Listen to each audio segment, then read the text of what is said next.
Nihon e ikumukote wa nan desu ka? Nande, doste, naze Nihon e ikitai desu ka? Apa sih tujuan teman-teman pergi ke Jepang? Mengapa teman-teman semua ingin pergi ke Jepang? Nah, teman-teman bisa menjawab seperti ini.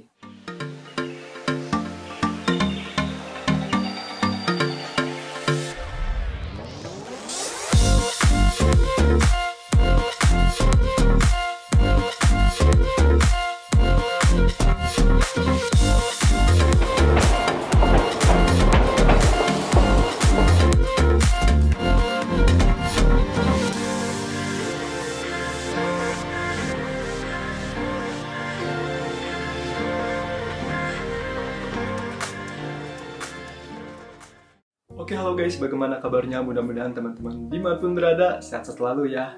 Oke, di video kali ini aku akan buat part 2 video mengenai wawancara magang ke Jepang. Karena di video ini banyak sekali respon positif dari teman-teman semua. Dan untuk saat ini sudah ditonton lebih dari 120.000 penonton untuk pengguna YouTube.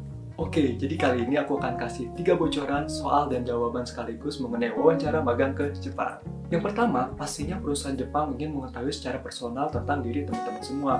Yang pastinya di sini teman-teman sudah menyiapkan tentang identitas diri, seperti nama, tempat lahir teman-teman di mana, tinggi badan, berat badan, dan lain sebagainya. Selain itu, teman-teman juga akan ditanya secara personal mengenai kelebihan dan kekurangan teman-teman semua. Dan di sini teman-teman harus sudah mempersiapkan jawaban-jawaban tersebut. Nah, selain itu, ada hal yang tidak kalah pentingnya, yaitu perusahaan Jepang biasanya akan menanyakan tentang keluarga atau yaitu kazoku.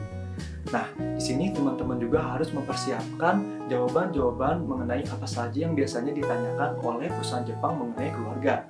Pertanyaan dasar mengenai keluarga yang biasanya ditanyakan oleh orang Jepang yaitu "Gokazoku wa nani nimasu ka?"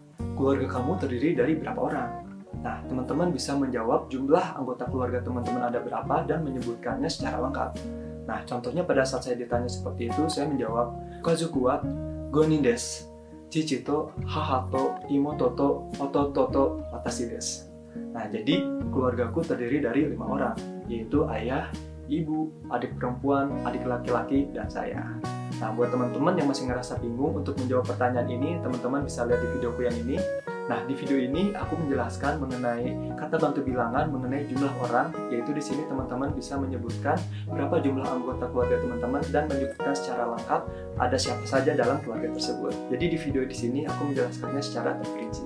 Yang kedua, perusahaan Jepang akan menanyakan tentang tujuan, yaitu mukoteki. Nah, jadi kalau misalkan teman-teman pergi ke Jepang ini, tujuannya apa?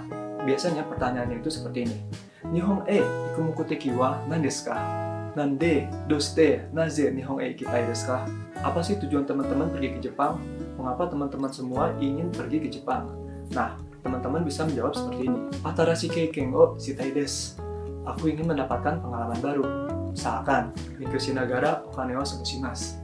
Mencari uang sambil belajar. Jadi tidak hanya mencari uang, tapi teman-teman juga berusaha untuk belajar. Seperti misalkan teman-teman belajar untuk pengalaman-pengalaman pekerjaan yang ada di Jepang tersebut. Jadi teman-teman bisa belajar mengenai hal-hal yang teman-teman akan dapatkan di perusahaan. Nah, selain itu juga teman-teman bisa memberitahukan bahwa minat teman-teman yaitu dalam bahasa Jepang dan dalam budaya Jepang. Jadi teman-teman di perusahaan Jepang tersebut bisa mempelajari bahasa Jepang dan budayanya. Nah, yang ketiga yaitu perusahaan Jepang akan memberitahukan tentang pekerjaannya. Nah, di sini teman-teman akan ditanyakan mengenai pekerjaan apa yang teman-teman inginkan, atau di sini perusahaan Jepang akan memberitahukan bahwa pekerjaannya susah loh, pekerjaannya seperti ini loh, dan lain sebagainya yang bisa membuat kita bimbang untuk apakah kita akan mengambil pekerjaan tersebut atau tidak. Nah, pertanyaannya kurang lebih seperti ini. Donna shigoto ga hoshii desu ka? Ingin pekerjaan seperti apa? Shigoto wa muzukashi desu. Daijoubu desu ka? Pekerjaannya tuh susah loh. Apakah tidak apa-apa? Nah, di sini teman-teman bisa menjawab bahwa teman-teman sudah terbiasa dengan melakukan pekerjaan yang sulit. Nah, jadi teman-teman di sini memberi keyakinan bahwa kita itu bisa melakukan pekerjaan-pekerjaan yang akan diberikan oleh perusahaan Jepang nantinya. Nah, jawabannya teman-teman bisa seperti ini. Indonesia de muzukashi shigoto wo yatta koto ga arimasu kara daijoubu desu. Di Indonesia, aku pernah mengerjakan pekerjaan-pekerjaan yang sulit, jadi tidak masalah. Donna shigoto de mo yarimasu. Jadi pekerjaan apapun akan dilakukan. Oke teman-teman, jadi itulah 3 bocoran soal dan jawaban dari wawancara magang di Jepang. Nah, pastinya banyak sekali nanti soal-soal yang akan keluar dari wawancara tersebut. Nah, Tapi intinya teman-teman akan ditanyakan mengenai 3 hal tersebut, yaitu secara personal, tentang kepribadian teman-teman semua, dan sekaligus keluarga teman-teman. Yang kedua yaitu tentang tujuan teman-teman untuk pergi ke Jepang. Dan yang ketiga yaitu adalah mengenai pekerjaan yang akan teman-teman lakukan nantinya di Jepang. Nah, jadi saranku di sini teman-teman harus banyak menggali informasi-informasi mengenai wawancara-wawancara perusahaan Jepang. Nah, jadi buat teman-teman yang ingin pergi ke Jepang, jangan lupa untuk terus semangat dan belajar. Oke, mungkin untuk di video kali ini aku cukupkan dulu. Kalau misalkan teman-teman masih penasaran dan ada yang ingin ditanyakan, teman-teman boleh tulis komentar di bawah ini. Oke, see you in my next video guys. Let's invest, let's travel. Bye.